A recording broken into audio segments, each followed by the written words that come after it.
Hello, this is the once again IMCLS initiative to promote and propagate the Idu Mishmi Shamanic culture. So this is the second video, and now today we are going to deal with the offerings in Idu Mishmi Shamanic rituals, how the offerings are made and where the offerings are made and why the offerings are made. We will look into it. The whole thing is very complex, but I will try to make it you all understand, from the surface, from the from the outer level. I won't delve deep into it because the whole concept of sacrifices, offerings and all that are very complex in Idu Mishmi Shamanic culture. I will be just browsing the surface. So the offering happens, especially the offering happens in many ritual, but offering basically happens in a very large scale in two rituals, that is the Ataya, the birth ritual, and Re. And the offering especially in Ataya and Re happens to this very important three places, to the three three places of spiritual guardians. So the first thing is the Lopu. Lopu is the first thing where the offerings are made during the birth ritual and Re. Lopu can be translated. Lopu is once again a very a very complex concept, but we can say that it is a spiritual life chain. The life chain Lopu sustains the life of the people. The Idu Mishmi, not only Idu Mishmi, but according to the Idu belief system, even the spirits, all the living beings are part of the Lopu. They have their own Lopu, and Lopu is the one which sustains the life of the people. So the offering goes to the Lopu. The first offering goes to the Lopu in birth ritual, Ataya and Re. Secondly, offerings are made to Lopo.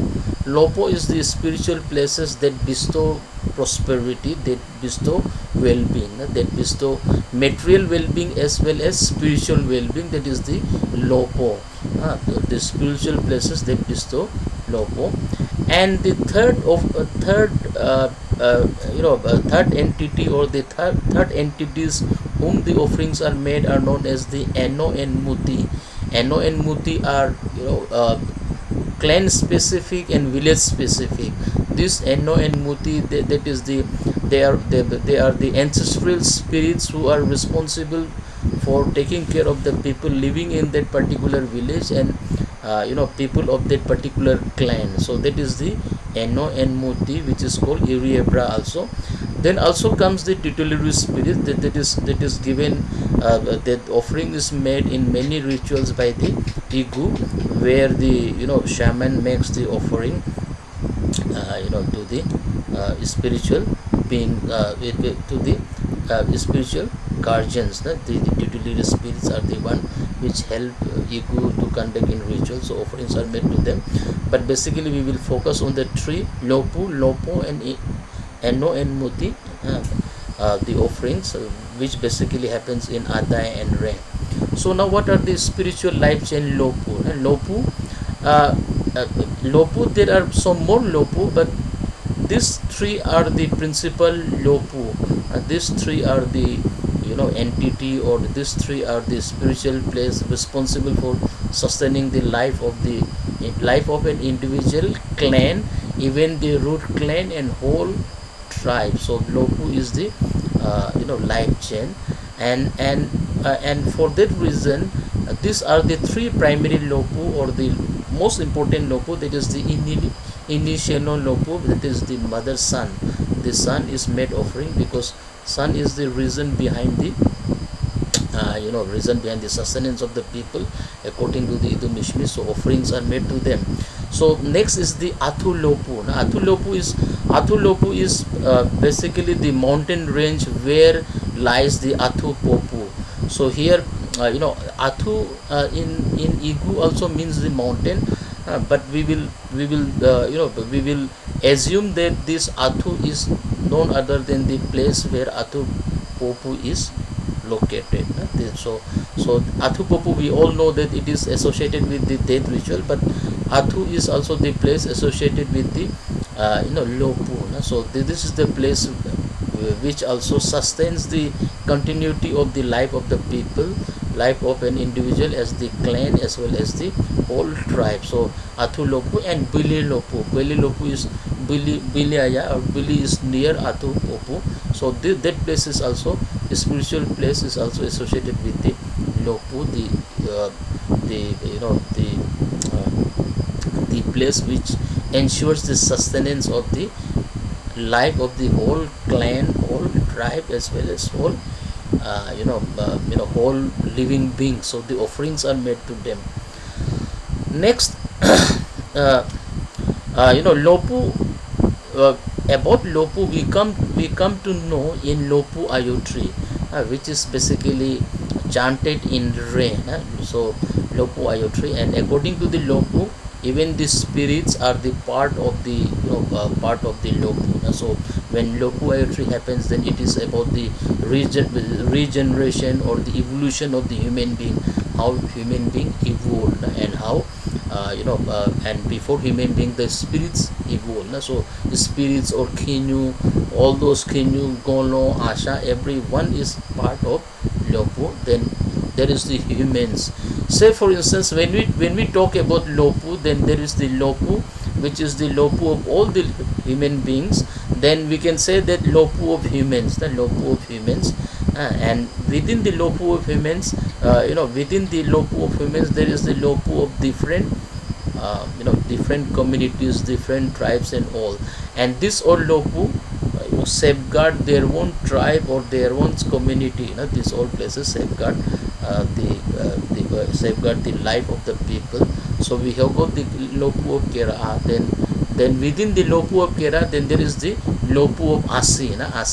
Asi is the root clan. So basically our Lopu is once again divided into different Asi. Asi is the, you can say, the smallest structure of the Lopu.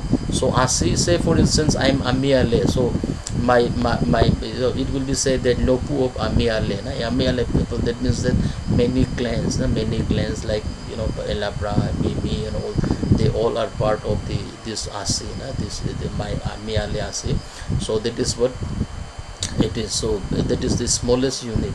So now now we come to the concept of the Lopo. Lopo are the place that bestows prosperity.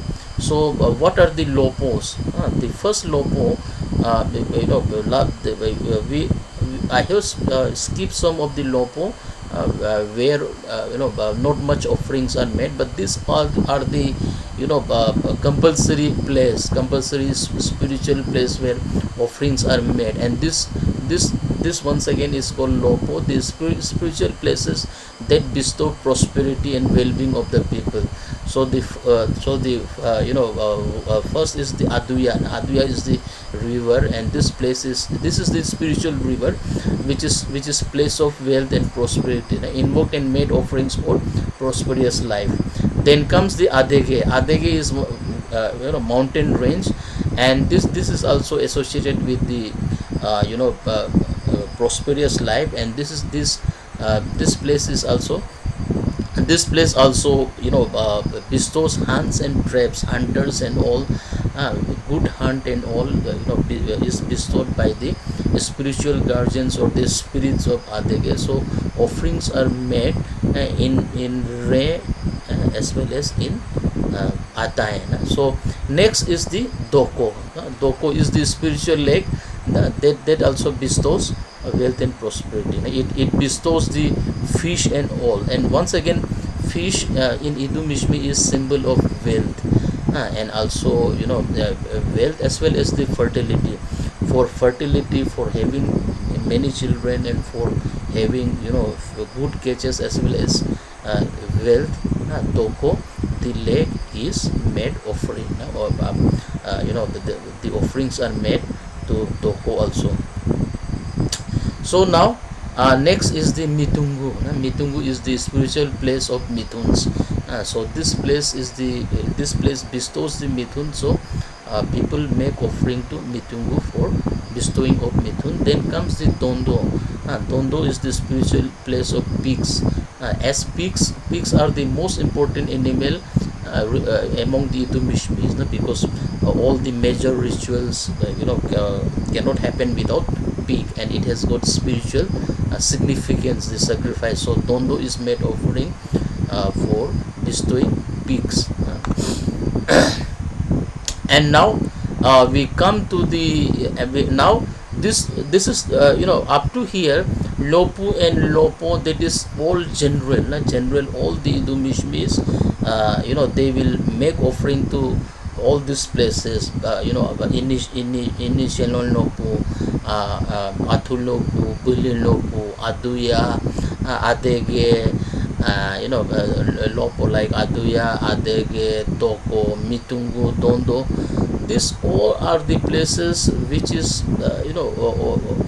offered sacrifices, offered made offerings by all the Idu Mishmis.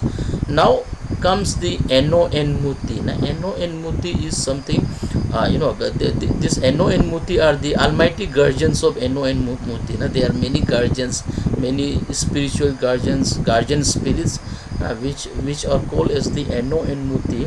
Eno and Muti, nearest translation in English could be combination of village and clan. These spirits are responsible for taking care of that particular village and particular clan.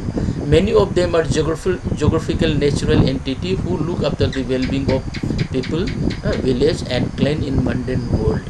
So this is the idea, this is the concept of Eno and Muti. Now Eno and Muti changes. Say for instance, people of say Elopa, they will have different Eno and Muti. Then further going there, Auni, Amini, Kronli, everywhere. Say Kunli, Desali, everywhere they have got their own Eno and Muti. Each village and each clan, they have got their own Eno and Muti. However, among Eno and Muti also, the first thing, that is the high mountain in the area, that is shared by many villages as spiritual guardian. So the first Eno and Muti, the Iriebra, the guardian is the mountain range, which is shared by many people as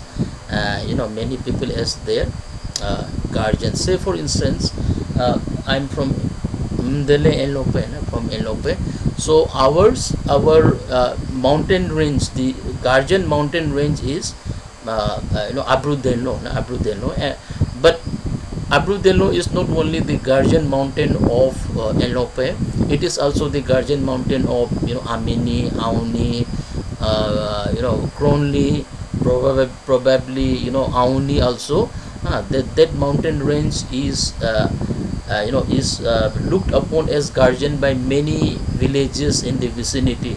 So that is the reason that when people of Amini, Kronli and all, when they shifted to plain area after that catastrophe, the landslide, they renamed their village as Delo, because Delo is from their spiritual guardian mountain Abu Delo, which is still there. So here that mountain range will be regarded, that mountain range will be regarded as the spiritual guardian by many villages. Say for instance, people of Kunli and Desali circle, especially the people belonging to the Miso clan, they will for them the guardian mountain of Chani, or you can say all this area, Kunli and all, that is the Kupu and Mayu and Kupu, Mayade and Kupuni mountain. So that kind of thing. So every village share a specific mountain as their spiritual guardian, and the offerings are made to them during the birth ritual and during the rain. And next offering goes to the nearest river, the river near the village, that will be given offering. Boundary mountain ranges, the spirits of the boundary mountain ranges, that are also given the offerings. So water source, from where the people of that village drink water, the offerings are made to them. And with them are also many spirit guardians residing in different parts of the house. So in the house, the offerings are made to the many spiritual guardians of the house, which is called Kinuneko. So among the spirits is Kinu Meko. There is the Atita, Atita, Kinu of Atita, the entrance of the house, who sits in the on the rooftop and safeguards the house and family. Then inside also there are the spirits residing, the host spirits residing in Amanindo. If the host of the house is Igu, then the Igu spirits will reside there. If the host of the house is hunter, then hunter spirit Igu will be residing there. Or if one is Ashenga, valiant warrior kind of man, then there is this all are, you can say, profession or work or nature or attribute of the host specific guardian. So but everybody has got their own spiritual guardians at home. Women have their own spiritual guardians in the room of the women, and men have their own places. So these all spiritual guardians, they are all the entity who are responsible for looking after the human beings among the people. So the offerings are made to them. The very important thing which we all need to remember is that there is no concept of giving offering to so-called evil spirits or bad spirits. Among the Idu Mishmis, they never do that.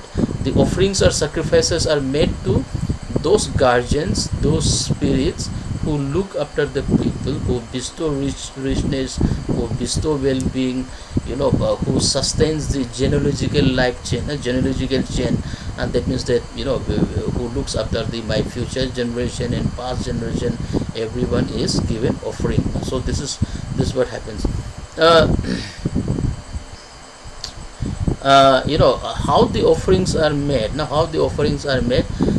Offerings happens during the birth ritual. That is the ataya. And what are the offerings made?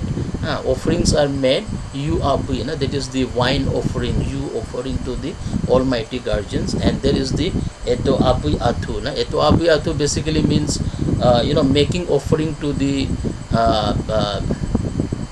spiritual guardians,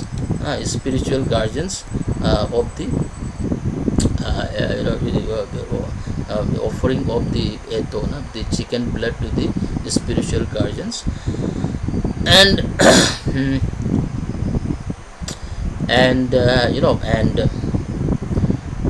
and why offerings are made during the ataya or re is because of the fact that a newcomer has come.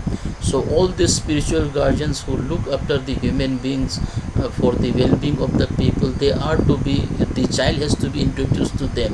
And when the shaman introduces to them, he will say that there is a new arrival in our clan, the new member has come to this world. So you spiritual guardians, you look after this new member, because he has become part of the world, and ensure his or her well-being, ensure his or her prosperity. And when informing to the Almighty Guardians about the new arrival, as it is a very very good occasion to celebrate, so you and chicken blood is offered to them.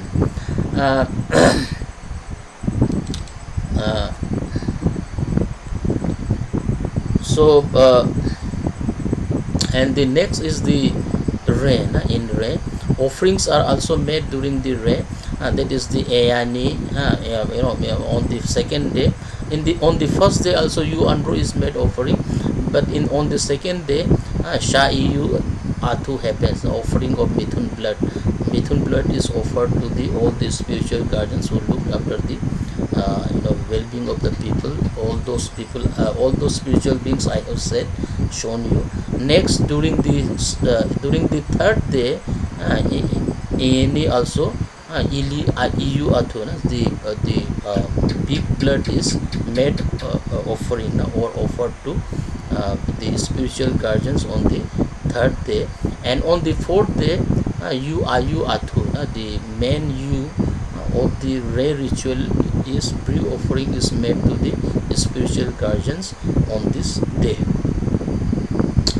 uh, why these offerings are made in during the Ray is because Ray is something which elevates the status of the person, because when your soul is going to the next world, people will ask whether you have not people but the spirits, the spiritual guardians, they will ask that whether you have conducted Ray or not. And therefore what happens is that to inform about the Ray, the offerings are made, because after conducting Ray, the status of an Idu also gets elevated in the eyes of the spiritual guardians. So offerings are made. So how the offering goes, that is also very complex. Say for instance, this is my chart of my relative and all, from where I come, what I am. So here it is that we have got the say for instance, during the rain, if I conduct rain, then the offering will go to the Idu Delley, because I am from that clan. But I have to make offering to Andasi Mega, because my mother is from Megaruni, and the offering goes to, and the offering next will go to my father's mother's place, that is the Elong, that is the Umpai Kano. And then my mother's grandmother is from Donli, Mitalo, so that way it goes. My grandfather's mother is from Amini then. So the during the Ray, the Igu makes offering not to all these places, wherever my relatives are there, wherever from where I have come. So that blood tracing is very important aspect of the Ray. In the Ray, offerings will go to all these places. On the human level, this is happening in the spiritual level. On the human mundane level, all these relatives will be there, and according to the nature of the relation, they will be given a meta, or ili kruya, shai kruya, ili etrongu. So the offering is happening on the both side. On the spiritual level, where all the spiritual guardians of all these places, they are made offering. All those rivers, all those all those mountain ranges of all these villages, they will be offered. The offerings will be made to them. And and on the human level, the offering will be made to the relatives, my relatives. So the Ray ritual becomes a very lengthy thing. So this is only one aspect, because this is only, say for instance, this is only my side. There will be my wife's side. The wife's side also, the same kind of offering will go. So here, so this is the significance of the Ray. So in Ray, offerings are being done on the spiritual level as on the mundane level. So this is how it shows how important is Ray. And all these spiritual guardians of all these places, when the offerings are made, then what happens is that the spiritual guardians will look after my coming generation, so that this will ensure the sustenance or continuity of my genealogical chain, in future also. So Ray is for the past as well as present, as well as future. The past ancestors and all, when they get offering, they all get happy, that my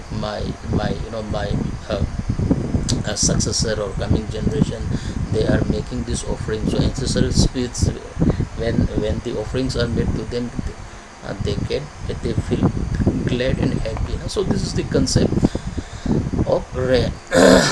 And during the death also, this all Lopu and Lopo becomes Mraba, these stations, because as I said that Inishelo, Puli, Atu, Aduya, Adege, these all the places where where when a human being when an Idu dies, they will go from these all places, these all spiritual places. So basically being Idu means informing about about your informing about your informing about the birth to these all places. And when you are departing from this world also, you have to inform them that you go through these all places. So these all places become so important. These all places, the guardians of Enomuti, Iriebra, and all those spiritual places and spiritual guardians associated with Lopu and Lopo. Now all these places are once again informed about one's death. So basically Idu Mishmi means that when you are born, you are birth ritual attaya is done, and through attaya these spiritual guardians are informed of your birth. All the spiritual guardians are guardians of the Idu Mishmi tribe, so they are informed about your birth. And when you die, through Ya or Brocha, you inform all these places and go to the next world. So here is the instance of the Dokolo Ayuchi, that Dokolo Ayuchi which happens during the Re, and this is the Dokolo Ayuchi where Igu will put a leaf over a mungo and pour you, and that is the bestowing of prosperity. So this is from the death ritual, that is Dokolo Ayuchi, when the soul reaches Doko. And now I'll just show you the clip of the birth ritual and how the offerings are made in the birth ritual. So Igu has got wine inside the bamboo tube, and it is sprinkling the wine, and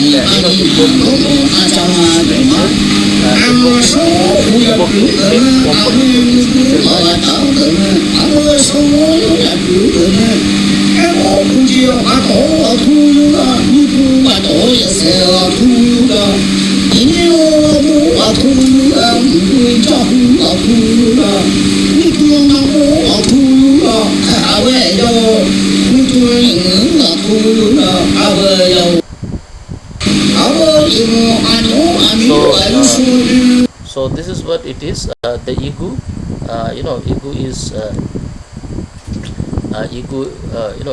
Igu had that wine, and with the wine he is offering to the spiritual guardians during the birth ritual, and that bamboo tube contained wine, and so this is it. So now you can get to know about the Idu Mishmi shamanic culture from my book. As I said, it is available, and thanks very much. So last video, the first video, I had more than 650 views, so I'm very happy that at least among the Idu Mishmis our population is around 12 to 15,000, and among them many of them have viewed my video, and I hope that you all will propagate the Idu Mishmi culture. You will share my video and impart education to the younger generation. In future also, I'm thinking very loudly to make at least 2 videos in a month. I'm trying, but because of my own preoccupations, sometimes I may be late, but I will try my level best. And thank you. See you again.